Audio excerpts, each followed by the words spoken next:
hamil. BTU. Ada 2 macam. Kalau trimester 1 dikasihnya apa tadi? PTU. Kalau trimester 2 dia 2 dan 3 atau 3 dikasihnya metimazol ya.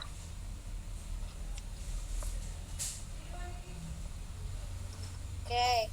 Kalau hipotiroid biasanya dikasihnya apa teman-teman? Aku tanya dulu. Masih inget nggak? Levotiroxin.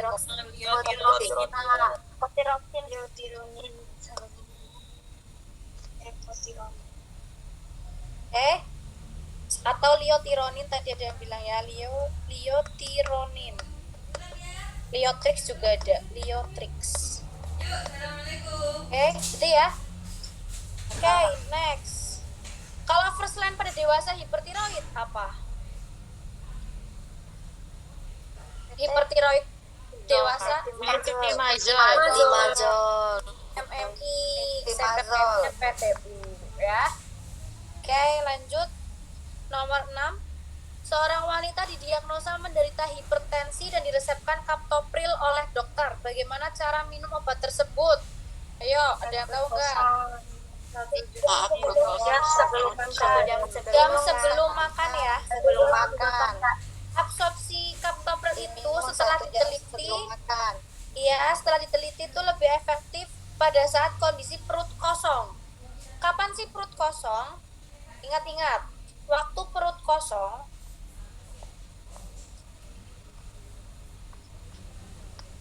adalah bisa 1 jam sebelum makan, antecyanum ya, atau 30 menit sebelum makan, tapi lebih baik kalau ada jawaban 1 jam, jawab dulu yang 1 jam. Kalau nggak ada jawaban 1 jam, baru boleh jawab yang 30 menit. Atau kalau nggak ada jawaban yang ini, 2 jam setelah makan, postcoital. Ya, itu bisa dikatakan perut kosong. Karena di sini ada 1 jam sebelum makan, kita pilih dulu yang pertama. Kita lanjut. Nomor 7. Seorang wanita dibawa ke rumah sakit dengan keluhan lemas, pusing, dan pucat. Hasil pemeriksaan menunjukkan nilai HB pasien 9 gram per diliter. Serum ferritin 220 dan nilai MCV normal. Pasien memiliki riwayat hemodialisis. Apa rekomendasi terapi yang tepat? Yuk, kata kuncinya hemodialisis, terus anemia pas dikasih EPO-SA ya. Kalau MCV-nya tinggi dikatakan apa? Berarti ada yang tahu nggak? Asam folat ya. Atau sering disebut atau makrositik atau mega ya, iya, mega bisa ya. Nah, ini dikasihnya vitamin B12 atau asam folat. Hati-hati, asam folat sering disebut vitamin B berapa? B9. Nice. Anemia yang MCV-nya rendah disebut anemia apa? Mikro. Oke, mikrositik ya.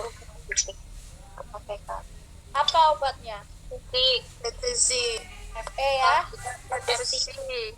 Oke. Next ya. Tak mau tanya, kapan dilakukan transfusi air bersih? Oke, nanti aku jelasin di akhir ya. Soalnya ini kita kejar waktu. Nanti gini aja. Kalau ada yang mau tanya di room chat, nanti aku jawab di akhir ya. Oke, gitu ya. Soalnya nanti takut yang ini ya, ibaratnya kayak kemarin tuh banyak yang demo tuh pada ngeluh ke wali kelas, katanya waktunya kelamaan kalau sampai jam 12, jam 11 kan. Nah, pasti pada nggak mau kan sampai jam segitu, ya kan? Kita kejar waktu dulu ya, kita selesaiin 100 soal dulu. Oke? Yuk, nomor 8.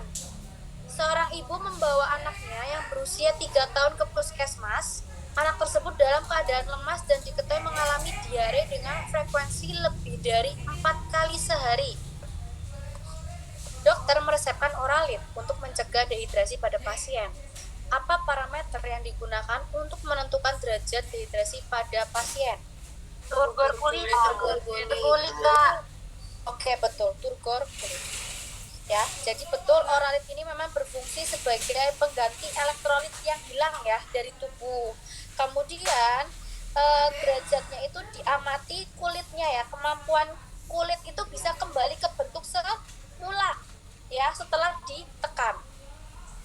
Oke, turgor kulit itu artinya kemampuan kulit untuk kembali ke bentuk semula. Ingat-ingat. Tulis. Oh, tulis ya. Oke. Iya, tulis di situ. Turgor kulit itu kemampuan kulit kembali semula.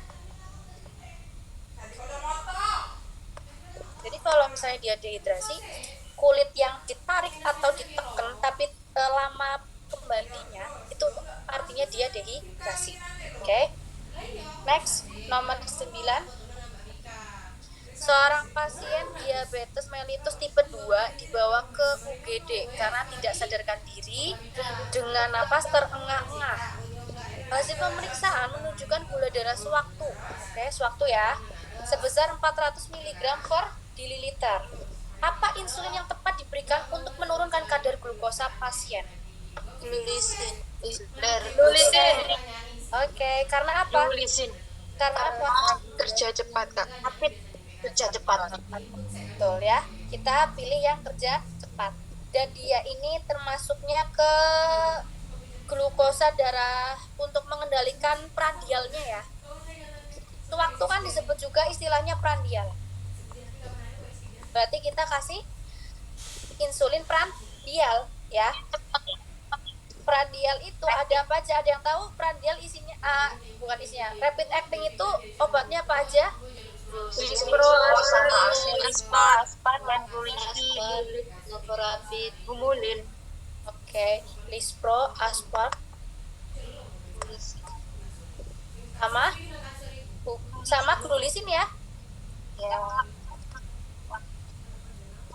Kemudian kalau apa ya? NPH atau intermediate. Ada yang tahu nggak? Biar kalian inget ya. Kemudian Novolin N ya. Itu termasuk insulatat juga, insulatat. Ini termasuk ke gula darah puasa ya, atau basal ya. Kalau ini prandial atau sewaktu. Kemudian ada yang reguler, tahu nggak yang reguler apa? Novolin dan humulin R. Novolin R, humulin R. Oke, humulin R, Novolin R, terus Actrapid ya. Ini juga sebenarnya disebut gula darah sewaktu ya, atau prandial sebenarnya. Cuman kalau untuk tata laksananya kita kasih dulu yang rapid acting. Oke, itu ya. Untuk insulin yang lainnya bisa ya, bisa dihafalkan ya. Degludec itu masuknya apa? Degludec, basal. Yang long acting atau ultra long acting? Ultra long acting. Oke, pada pinter-pinter dah. Bismillah ya. Oke, ini yang degludec. Ini ya salah satunya. 100 XR aku hafalnya kadang ininya ya. Besok yang dihafalin jangan mereknya. Yang dihafalin itu isinya glargin. Tapi ini kalau nggak salah 300. Coba dicek ya. Nah, jadi jangan dihafalin mereknya. Jadi yang dihafalin adalah kandungan ya, kandungan. Oke. Next, nomor 10. Seorang wanita usia 72 tahun didiagnosa menderita osteoporosis dan diberikan terapi alendronat. Saat konseling, apoteker menjelaskan bahwa pasien harus duduk tegak dan tidak boleh berbaring selama 30 menit. Duduk tegak kayaknya aku tambahin. Selama 30 menit setelah mengkonsumsi obat. Apa tujuan pemberian obat dengan cara tersebut? Hindari resiko Hindari resiko esofagitis. Esofagitis itu apa sih? Iritasi peradangan pada esofagus. tenggorokan. betul, radang tenggorokan atau iritasi esofagus ya. Iritasi esofagus atau bahkan bisa kamu kosa lambung ya. Jadi hati-hati. Oke. Next nomor 11. Seorang wanita usia 55 tahun didiagnosis menderita rheumatoid arthritis dan diberikan terapi DMARD. Oke. Namun, saat kontrol rutin, pasien mengeluh adanya penurunan penglihatan. Dokter menduga hal tersebut karena efek samping obat yang dikonsumsi pasien. Apakah obat yang dimaksud? Hidroksikloroquine. Betul. Jawabannya hidroksikloroquine. Ya, jadi diingat hidroksikloroquine itu harus dimonitoring apanya, matanya pasien. Ya, jadi tebel banget. Kalau methotrexate itu harus dikombinasi pakai apa teman-teman? Sampolan. Boleh nggak buat ibu hamil? Tidak boleh. Boleh. Di antara ini yang boleh buat ibu hamil yang mana? Salazin. Ini ya aman ya. Oke, ethercap ini masuknya ke golongan DMARD atau Oke, betul. Biological DMARD ya. Bukan CS DMARD ya. Oke, leflunomid masuknya apa? Ini yang DMARD yang sama kayak metode konvensional. TS DMARD. Oke. Nomor 12. Seorang wanita datang ke dokter untuk mendapatkan pil kontrasepsi. Wanita tersebut mengatakan ingin menunda kehamilan dan fokus untuk merawat serta menyusui bayinya. Apa rekomendasi pil kontrasepsi untuk pasien tersebut? Progestin. Progestin. Kenapa? Karena dia Tidak mempengaruhi. menyusui ya. Menyusui. Karena kondisi khusus. Jadi untuk pasien yang merokok, diingat-ingat, merokok, menyusui, diabetes ya atau migrain, itu harus dikasih progestin. Kalau dia tidak ada gejala apapun, dikasihnya apa teman-teman? Etilil estradiol. Ya, etinil estradiol ya. Oke, lanjut ya. Nomor 13. Seorang wanita berusia 30 tahun memiliki riwayat epilepsi dan rutin mengonsumsi asam valproat. Saat ini pasien sedang mengandung 5 bulan. Diketahui asam valproat memiliki resiko efek samping teratogenik untuk ibu hamil. Apa obat yang direkomendasikan sebagai terapi pengganti untuk pasien tersebut? Lamotrigid. Hanya ada 2 obat anti epilepsi yang boleh untuk ibu hamil. Ada yang tahu apa aja?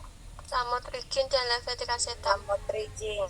Betul. Terus ada lagi gabapentin juga boleh. Ya, berarti 3 ya, sorry. Lamotrigid sama levetiracetam. Ini adikku sebenarnya. Sorry. Levetiracetam di sini ada ya, D. Ada ya? Harusnya Ya, D. Levetiracetam ada. Lamotrigid sama leve emang boleh sih. Se. Nah, ini berarti jawaban 2. Jawabannya 2 ya. Sebentar, aku coba cross check. Wait. Bentar ya. Iya. Iya. Jangan ngantuk ya. Ngopi. Oke.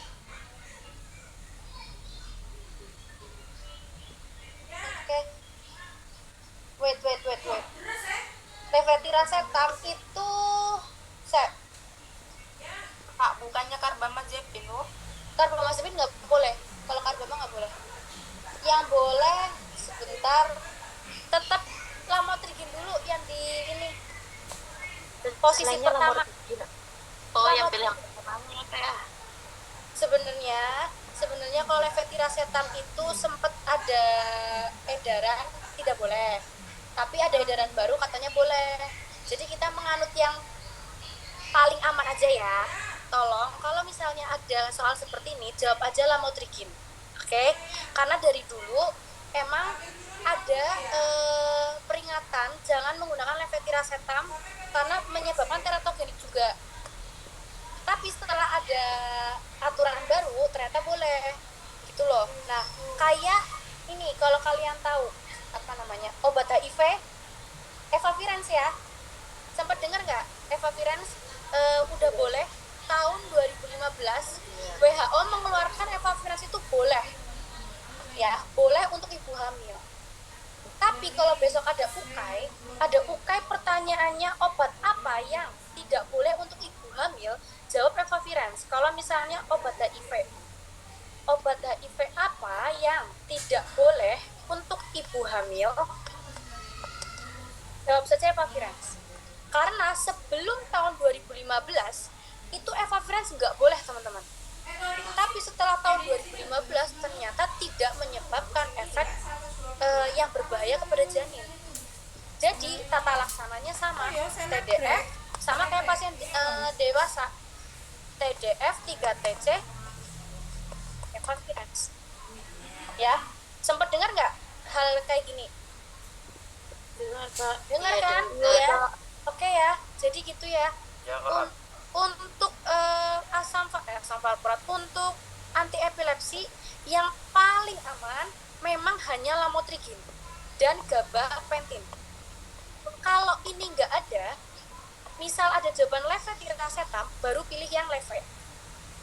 Ya, jadi kita harus mengerti maksud dari soal. Oh, yang terbaru, tata laksana yang terbaru. Nggak ada jawaban lamotrigin, nggak ada jawaban gabapentin. Berarti jawabannya levetiracetam.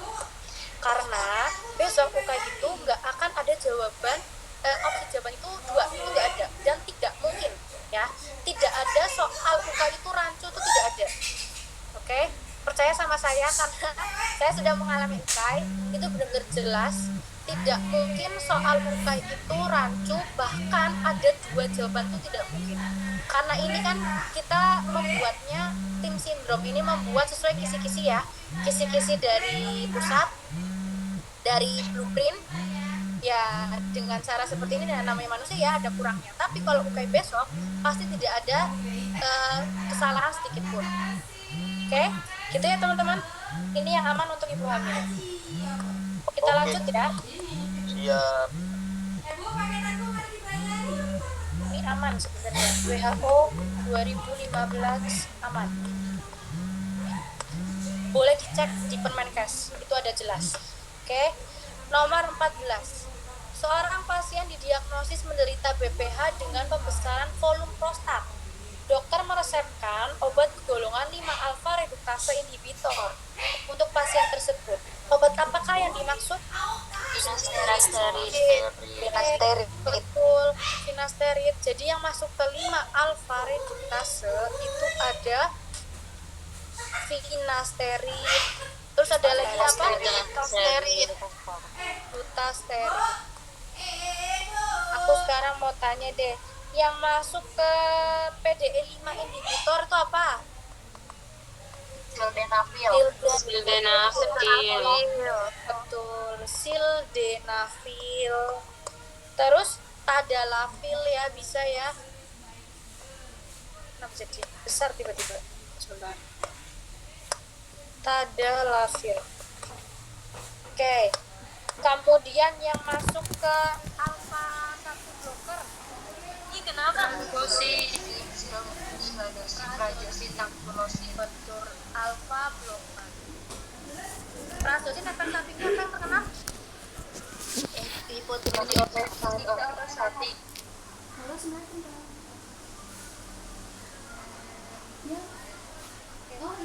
Tamsulosin masuknya ke apa? Alpha blocker, spesifik ya, alpha blocker spesifik. Kalau ini non spesifik. Tulisanmu baca kan? Baca ya. Kalau dengan rekaman. Kalau dengan langsung pasti baca ya. Oke, nomor 15. Seorang wanita usia 23 tahun datang ke apotek untuk membeli obat jerawat. Pasien diketahui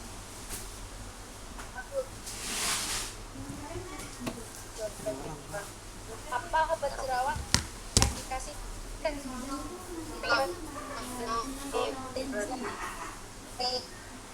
sama ada spironolakton itu nggak boleh ya buat ibu hamil. Oke.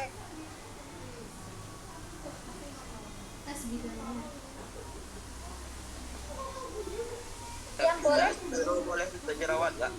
gimana? Hero boleh untuk jerawat nggak? Boleh, boleh. Kalau jerawat udah parah biasanya. Terus kalau kalau ibu hamil berarti obatnya apa? Obat untuk hamil jika jerawatan ya.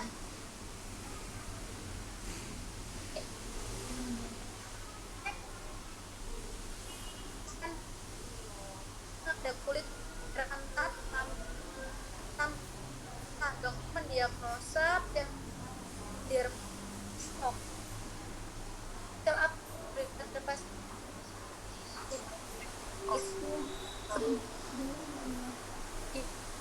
ini seperti son sebentar.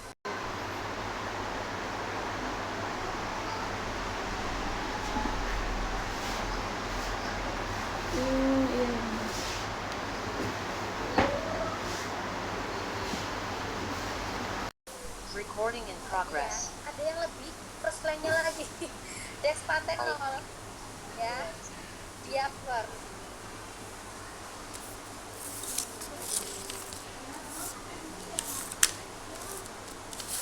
Memang hidrokortison itu obat kortikosteroid yang dosisnya sangat rendah, jadi makanya boleh untuk pasien bayi ya, misal dia ringan,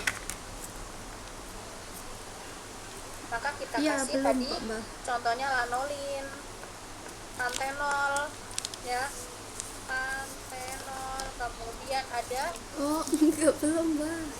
boleh terus kemudian ada juga second line-nya baru yang kortikosteroid yang dosis rendah yaitu hidrokortison. Harusnya HY ya tulisannya ya. HY apa HI? Ayo. Iya belum kok mbak, belum tahu. Takutnya kayak yang waktu itu kan mbak, yang waktu 1% padus itu Kemudian kayak kalau dia jadinya buru-buru gitu loh mbak apa ya? acaranya. Kandida deh. Yang waktu pada Kalau acara di Kandida Surabaya. dikasihnya apa? Riconazole. Nah iya mbak. Iya. Iya. Tidak boleh Iya, untuk Mbak. jadi ini kita review sekalian ya, review materi ya. Iya. Oke kak. Jangan lemes gitu lah. Oke kak. Aku sekarang di apotek ini mbak. Tenggorokan kak. Oh, sakit tenggorokan Di ya, kita apotek. kasih ya. Oke, kalau misal kena bakteri Iya. dikasihnya apa? Iya mbak. Iya nggak apa-apa mbak. Hujan kok di sini mbak. Iya hujan Oke. terus. Gitu ya. Saya sini jadi pahami ya. Oke, kita lanjut.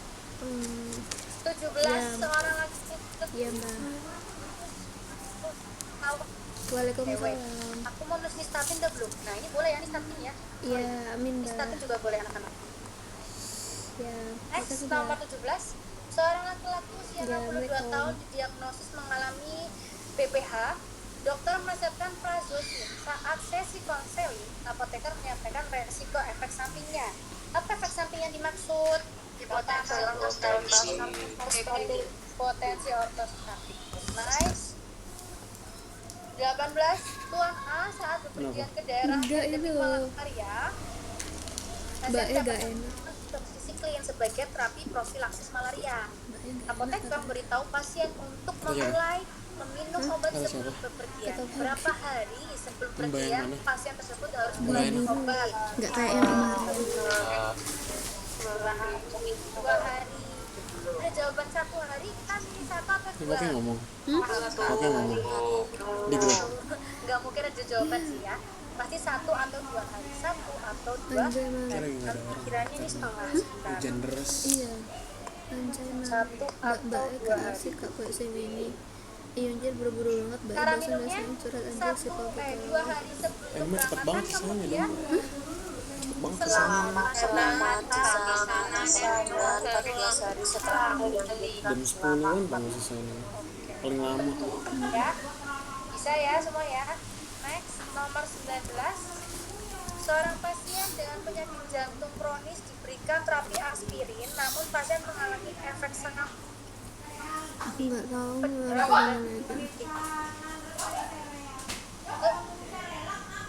obat yang tersebut Bapak direkomendasikan oleh apoteker sebagai terapi pengganti clopidogrel.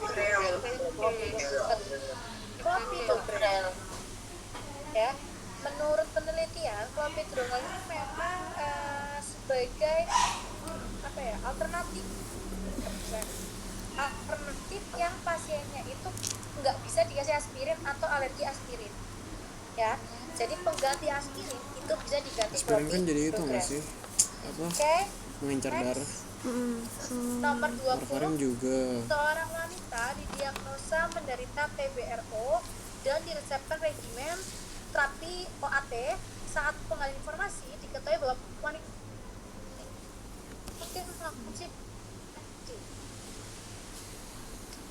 apoteker yang bertugas menyampaikan kepada dokter terkait interaksi antara pil KB dan rifampicin. Apa interaksinya?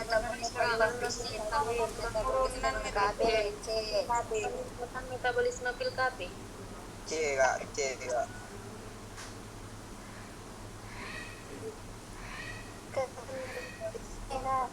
Tingkat apa menurun? Misalnya sehingga Menurun ya. Yang menurun apa? Pil KB apa rifampicin-nya? Pil KB. Ya, penurunan metabolisme pil KB. Oke. Kak, maaf Kak, bukannya peningkatan metabolisme pil KB-nya ya, sehingga pil KB-nya itu di metabolisme kan cepat gitu sebelum dia bisa diabsorpsi, sehingga dia itu nggak efektif. Bukan penurunan metabolismenya, dia meningkatkan si metabolisme si pil KB. Sebentar. Sih. Wait. Enzimnya enzim apa? CYP sama ya, CYP 34 kan ya?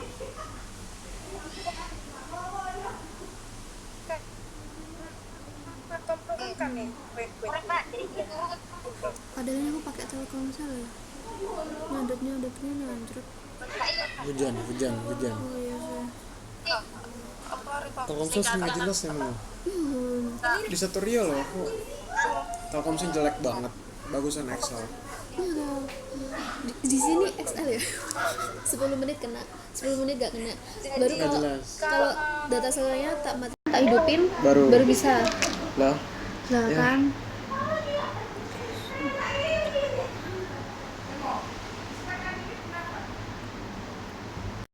Recording in progress. Satu-satu.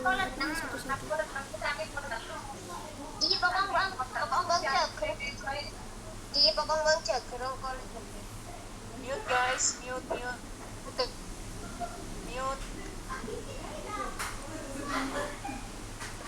Oke. Wait. Ada obrolan. Jadi, kalau mungkin akan meningkat metabolisme pil KB-nya kalau sama phenytoin, ya.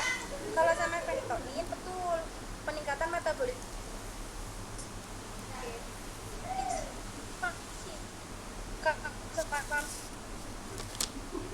Metabolisme pil KB-nya, ya. Penurunan metabolisme pil KB. Tapi Kak, selama menjawab soal TO ya Kak, dan selama dan aku udah offline dan online, dari mentornya itu selalu bilang peningkatan metabolisme pil KB. Dia inducer kan, kayak gitu. Iya, pinter ya. Oke, sebentar. Coba ya, nanti Metabolisme pil aku KB-nya. cross check lagi nomor 20. Sebentar aku cross check lagi. Mentor siapa ya waktu offline? Offline-nya saya dari Sumatera Utara, Kak Donita. Kalau yang dari online-nya saya nggak ingat Kak. Oke, nanti aku cross check ya. Coba. Nah, jadi pertanyaan. Oke, nomor 21 nanti dia aku jawab. 21, seorang dibawa ke IGD setelah mengalami diare dan hangkrut serta feses disertai darah. Set makin Hasil deras. kultur menunjukkan adanya infeksi bakteri Clostridium difficile. Apa Yang antibiotik yang tepat untuk anak tersebut? Kuat banget rasanya. Ini loh, Enggak, itu enggak makan sumpah. Hasilnya metronidazole. Itu yang berasa. Diare karena Clostridium tuh berasa difficile. Kalau Sirup lu, anak-anak Sirup rasa strawberry. tinggal kasih es. anak-anak Jatuh. Azi bisa, Septri bisa ya, Azi atau Septri. Kalau histolik kita, ini anak-anak ya, kita bahas anak-anak dulu. Histolik kita, Malah kasnya jam 7 sampai jam 12 hari Minggu ya, ngapain aja gitu. Apa? Les hari Minggu. oke. Dari jam berapa? Kalau untuk dewasa, ekolik dikasihnya apa? Pagi kan? Rokok atau Omongin aja. Ya, belajar. Emang di lantai atas ada AC gitu, ada kipasnya gitu-gitu PKM. dikasihnya Kurang tahu deh. metronidazole. Oke. Nomor 22, seorang wanita datang ke dokter spesialis jiwa. Pasien tersebut mengatakan sering merasakan cemas, gelisah, panik, dan tidak tenang setiap kali bertemu orang baru. Apakah obat yang dapat diberikan untuk mengatasi keluhan pasien?